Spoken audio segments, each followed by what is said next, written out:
Pronto. Coloquei para gravar, alguém mais já chegou. Então, vamos nós. Então, pessoal, como a gente falou na aula de ontem, né, nós temos nossos argumentos e a gente viu como fazer a validação de um argumento através de uma tabela verdade. E só que a gente sabe que quanto mais proposições tivermos, maior a tabela verdade que a gente vai ter que fazer. Então, fica meio chato de vez em quando, né? Então, existe para sanar esse problema, que a gente chama de método dedutivo, que basicamente é fazer a validação através dos valores verdadeiro ou falso, sendo que a gente tem que manter o nosso axioma de que todas as premissas precisam ser verdadeiras e para a conclusão da verdadeira. Então, a gente resolve as premissas, né? No caso aqui, P, então, Q, P e R, a gente resolve as premissas. Opa! A gente resolve as premissas. A gente começa resolvendo a nossa conjunção. Então, a gente sabe que para uma conjunção ser verdadeira, nossas proposições precisam ser verdadeiras. Então, a gente utiliza valor lógico verdade para P, verdade para R. E vai fazer a substituição aqui. Pô, beleza, a gente já colocou que a gente já sabe que P é verdade, então eu vou substituir. Vou colocar um verdade aqui, verdade, então alguma coisa. Mas para que a minha premissa seja verdadeira, eu preciso que Q seja verdadeiro, porque se fosse falso, daria aquele Vera Fischer e me geraria um falso. Então eu coloco Q como verdade. E, consequentemente, eu tenho a minha conclusão também como verdade. No exemplo 2, mesma coisa. P e Q, então eu preciso aplicar a verdade para os dois. P ou, né, que a gente já sabe que é verdade, verdade ou qualquer coisa que seja para R, verdade ou falso, sempre vai dar verdade. Então, o R indifere, uma vez que a gente já sabe que P é verdade. Então, nós temos verdade, então, alguma coisa. E, novamente, se a gente já tem que verdade do lado esquerdo, a gente não pode ter um falso do lado direito, porque senão daria Vera Fischer de novo. Logo, a gente tem que S tem que ser verdade também. Com isso, a gente tem P verdadeiro, S verdadeiro, onde a nossa conclusão também dá uma verdade. Com isso, nós temos nosso argumento validado.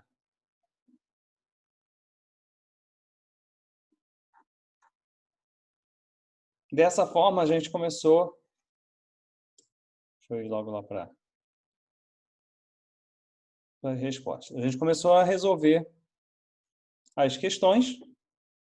Então, aqui com várias proposições que geraram as 4 premissas. E a gente foi resolvendo premissa por premissa. Então, começamos na premissa 4, que é a nossa conjunção. Uma vez que a gente tem a resposta para P e T, nesse caso daqui, nosso P deu falso, se eu não me engano, né? P é falso. Então, a gente substituiu aqui em P1 o P por falso. E aí a gente sabe que falso ou alguma coisa, para a gente ter como resposta a verdade, eu tenho que ter se alguma coisa como verdade. Então, a gente acabou sabendo que Q é verdadeiro.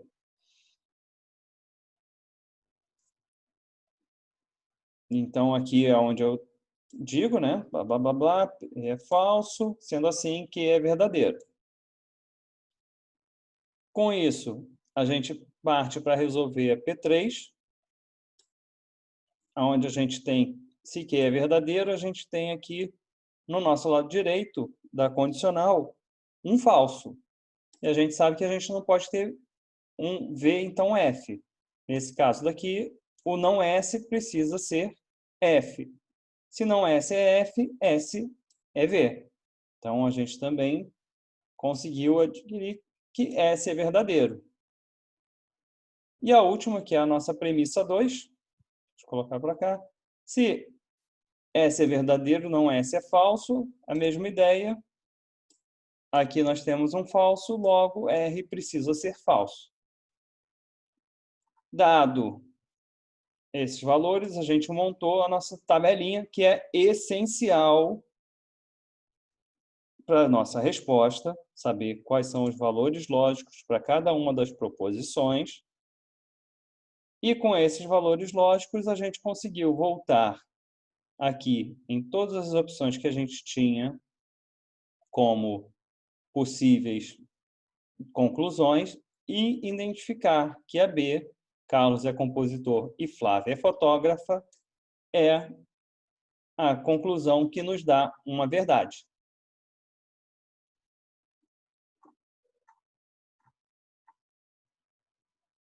Da mesma forma, a gente fez com o exercício 2, onde a gente tem algumas premissas, e aí fomos resolvendo as premissas, né?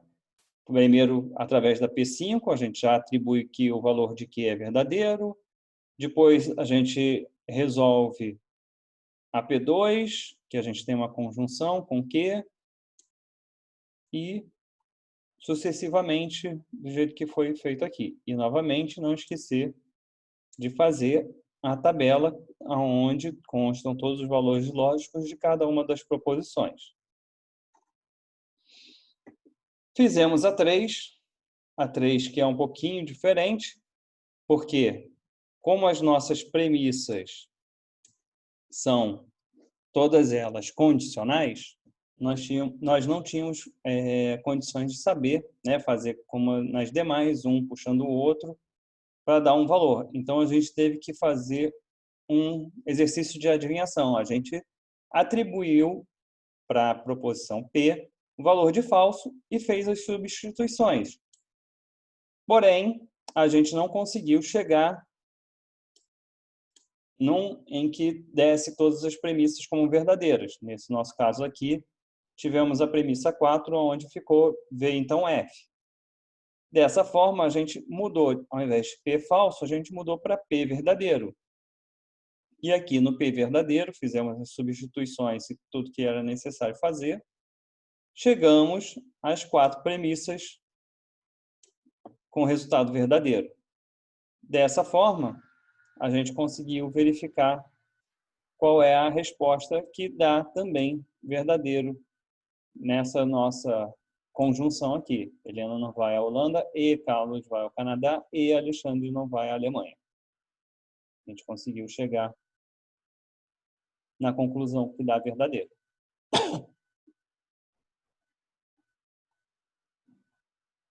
E, por fim, aqui no último exercício, diferentemente dos outros, a gente vai tentar demonstrar a não validade. Ou seja, a conclusão é falsa.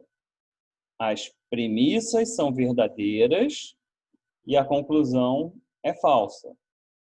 Então, sendo as premissas verdadeiras e conclusão falsa, a gente vê aqui na conclusão que existe uma disjunção.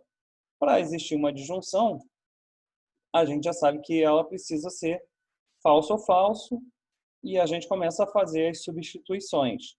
E temos Q e R, a gente começa aqui por Q, que a gente já tem um F, então, por ser um F, aqui não pode ser um V, então, necessariamente, o P também terá que ser um F, e vamos fazendo as substituições. Fazemos a disjunção e depois fazemos a outra condicional.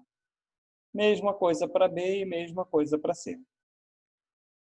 Então, de forma resumida, foi o que a gente viu na aula passada. E o que temos para hoje é fazer isso. D, E e F. São 7h55, 15 minutos, né? Até 8, 10 e a gente começa a corrigir. Tá bom? Alguém Depois gostaria? depois o senhor coloca a C de volta para eu dar uma conferida? Sim? Deixa eu fazer o seguinte. Tá, eu vou abrir uma outra coisa daqui. Vou colocar ele um pouquinho aqui mais para cima, acho que não, porque senão vai sair da posição. E vou abrir um outro aqui para colocar a resposta da C. Tá, ok, Alguém obrigado. gostaria de perguntar alguma coisa antes de começarmos a desenvolver? Alguma dúvida que tenha ficado? Bom, qualquer coisa eu estou aqui, tá? Vou colocar no multi e vou dar um stop aqui na nossa gravação. Então, vamos lá. Aqui na D, o que a gente precisava atentar é essas duas partes daqui, né? Já que a gente está verificando P ou Q e P e Q, elas têm que os valores que a gente vai atribuir a elas têm que ser de forma que, no caso da premissa, a gente consiga ter uma verdade e, no caso da nossa conclusão, a gente consiga ter o falso. Então, se eu não me engano, acho que a gente consegue até trocar. Eu coloquei aqui V e V, mas se eu não me engano, se a gente poderia colocar um falso para não P e vice-versa. Enfim, com essa colocação de P e Q tendo verdade nas duas, né, no caso não P como verdade, logo P falso, a gente consegue resolver tanto a premissa quanto a conclusão. E aí depois o resto é fazer a substituição. Se o P, nesse meu caso daqui, eu tenho ele como verdade, eu não posso ter Q ou R como falso. Só que Q eu já tenho como verdade. Isso é bom porque, como aqui é uma disjunção, se eu já tenho um que é verdade, eu já sei que eu vou ter verdade aqui. Perfeito. Com isso, eu só tenho que tratar da parte do S, se somente CR. E a gente sabe que na bicondicional a gente precisa ter os dois valores iguais para que ele dê um verdadeiro. No caso aqui, eu coloquei como V e consegui resolver as premissas verdades e a conclusão com falso. Bem tranquilinho. Acho que até essas últimas aqui são mais tranquilas do que as de cima. Na E, a gente começa identificando, né, a proposição simples U, coloca então o valor de verdade para ele e já começa a fazer a substituição aqui. A gente sabe que tem uma condicional onde tem um verdade. E, professor, nessa E aí, a letra R não poderia ser V e o T não poderia ser F também, não? Na letra E ou na letra D, que você quer dizer? Na letra E, Na letra E. a R e a T não poderia ser também o outro conectivo, não? Porque eu consegui fazer o R Não, como V, como... isso. Então, se eu não me engano, é justamente a letra E que ela não está assim tão amarrada a ponto de, eu preciso ter todos os valores certinhos. Então, sim, se eu não me engano, a gente consegue o R como verdade, né, que você disse. Se aqui a gente já E tem o o T falso, como F. se a gente já tem aqui o E lado o R esquerdo como e o T falso como F. e o T como F. Eu consegui fazer a minha aqui, somente o Q como F e o resto como V. Deu certo. Eu fiz Uhum. com que o R. Eu fiz exatamente assim. Então, a única coisa que a gente precisa atentar aqui é nesse nosso P, então, Q. Ele necessariamente precisa ser V, então, F. O U necessariamente precisa ser V. Agora, o S e o T e o R, olha só, se o nosso caso daqui, a gente já tem, né, por conta da nossa conclusão, V, então, F, a gente já tem F. Então, independente do R, ele pode assumir qualquer valor. Então, ele vai ficar dependente do valor que a gente tiver aqui. Se ele pode assumir qualquer valor, a gente pode atribuir o valor de falso para ele. Porque para a gente é melhor, porque a gente vai encontrar sempre verdade quando o nosso precessor de uma condicional for falso. Então, nada impede a gente de atribuir o valor de falso aqui. A gente já consegue achar o valor de verdade na premissa 1, atribuindo R falso, achamos verdade na premissa 2, e aqui na 3, o U é verdade. Se o U é verdade, e também indiferente a qualquer coisa que a gente coloque aqui, a gente vai ter a resposta como verdade. Então, realmente, o que eu acredito é que na hora que eu peguei esse exercício em algum lugar, eu devo ter esquecido de alguma coisa. Talvez alguma outra premissa que fizesse uma amarração maior, porque realmente ficou aberto demais. A solução ficou muito simples, né? A única coisa que a gente precisava se preocupar era no P e Q e nesse U, porque o restante saía bem estanque, né? Por conta das proposições que a gente já tinha resolvido. Então, sim, eu fiz ela tão rápido que eu até achei que estava errado. Perdão? Sérgio, Sim. eu não entendi na resolução aí, porque eu fiz P e Q como F, deu certo. Na resolução que tá aí, a segunda premissa tá não ver. Nesse caso daqui, Eu né? não entendi de onde você não. Não. Isso. Então, esse caso daqui, eu até comentei com a turma anterior e depois eu lembrei. Esse caso daqui foi um erro da minha digitação. Ah, sim. Foi, é aquilo, né? Quando dou aula em sala, eu lembro, eu tenho que corrigir, mas acabei não corrigindo e ficou para esse período. Eu tenho que retirar esse não daqui. Na Não, verdade, tudo bem, esse não aqui acabou. Mas no final das contas, assim, mesmo que aqui fosse não S, não iria influenciar se a gente colocou o R como falso. Uhum. Tá, gente? Então, assim, aqui realmente vão ter várias opções para que vocês coloquem como valores para cada proposição. Acho que não podem mudar, né? P necessariamente precisa ser verdadeiro, Q necessariamente precisa ser falso e U necessariamente precisa ser verdadeiro. As demais, até onde eu consegui ver, elas podem assumir tanto verdade quanto falso. Tá bom? O S, o T e o R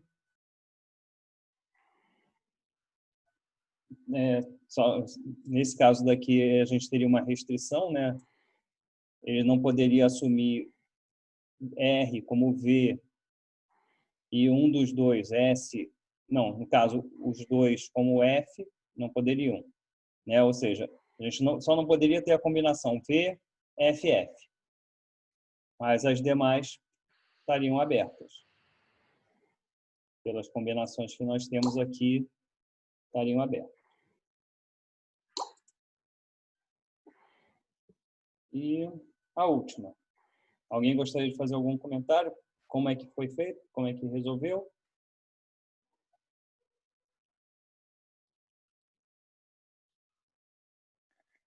Eu vi aqui que eu errei a minha F, mas foi besteira, então não vou falar o meu não. Não, mas aí no caso, Munieri, você errou porque você encontrou as 4 premissas como verdadeiras? Eu errei no não Q e V. Foi erro de tabela mesmo. Na hora que você escreveu, você Que eu acabou... botei F e acabou que na terceira premissa meu Q ficou verdadeiro, mas na verdade era tá. falso. É o resto. Entendi. E aí, pessoal, alguém fez a F e gostaria de compartilhar?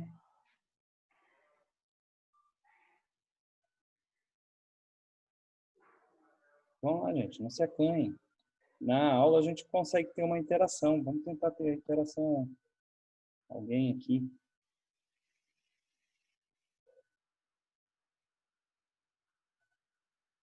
Bom, então assim, um dos pressupostos é que a gente tem a nossa conclusão como falso. E na bicondicional, para ser falso, P e R precisam ter valores lógicos diferentes. Um precisa ser falso e outro precisa ser verdadeiro.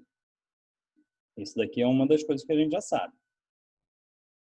Aqui, a gente sabe que a gente precisa ter um resultado verdadeiro. E a gente tem uma conjunção. Então, a gente precisa que um desses dois, Q ou V, sejam falsos. Isso também a gente já sabe. Então, a gente começa a fazer aqui as nossas substituições. Eu até falei com a turma anterior que uma das coisas que faltou aqui no gabarito é a ordem, a sequência de resolução.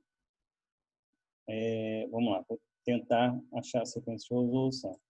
Aqui, como eu já tenho P como falso, indiferente aqui o que eu teria para achar. Aqui eu tenho o R não se aplica aqui.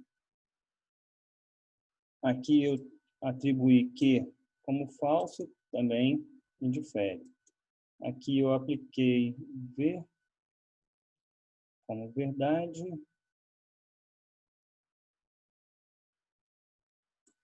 Verdade, então verdade. Aqui o T vai ser indiferente.